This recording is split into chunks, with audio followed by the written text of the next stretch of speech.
As a consumer আমি যাতে না ঠকি, এই না ঠকার জন্য আপনি কিছু টিপস দেন আমাদের জন্য।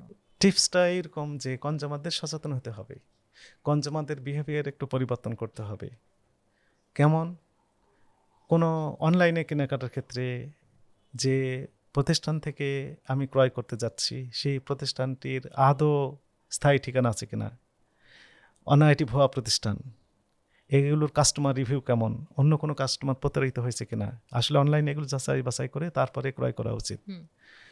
ক্যাশ অন ডেলিভারি নেওয়াই বেটার অ্যাডভান্স পেমেন্ট দেওয়ার পরিবর্তে, যদি সিস্টেম থাকে। ম্যাক্সিমাম ক্ষেত্রে ক্যাশ অন ডেলিভারি দেওয়ার সিস্টেম আছে, অনেকে কার্ডে পেমেন্ট আগেই দিয়ে দেন। আমি পরামর্শ দিব যে আগে পেমেন্ট না দিয়ে ক্যাশ অন ডেলিভারি এই সিস্টেমটা প্রিফার করার জন্য।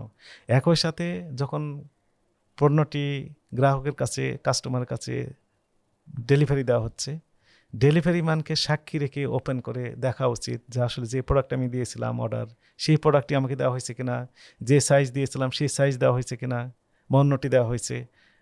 এইগুলো আনবক্স করার সময় ডেলিভারি ম্যানকে সাক্ষী রেখেই করা উচিত, যাতে করে প্রতিকার পাওয়াটা সহজ হয়।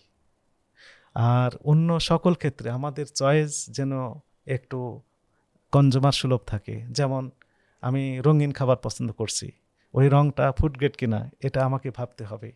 আমি সাদা ধবধবে সাদা খাবার পছন্দ করছি, এখানে কোনো কেমিক্যাল দেওয়া আছে কিনা সেটা আমাকে ভাবতে হবে। আমি ফুচকার দোকানে যে ফুচকা খাচ্ছি, এই ফুচকাটা কোন পরিবেশে তৈরি করা হয়েছে, যেখানে প্রক্রিয়াকরণ করা হচ্ছে সেটি কি 100% হাইজিন মেনটেন করা হচ্ছে কিনা, এই বিস্তারিত জেনে তারপরে আমাকে কোনো প্রোডাক্ট অথবা সার্ভিস এগুলো গ্রহণ করতে হবে। এরপরও যদি প্রতারিত হন তাহলে জাতীয় ভোক্তা অধিকার সনদ অধিদপ্তরে অভিযোগ দায়ের করলে প্রতিকার দেওয়া যাবে ইনশাআল্লাহ। ইনশাআল্লাহ স্যার।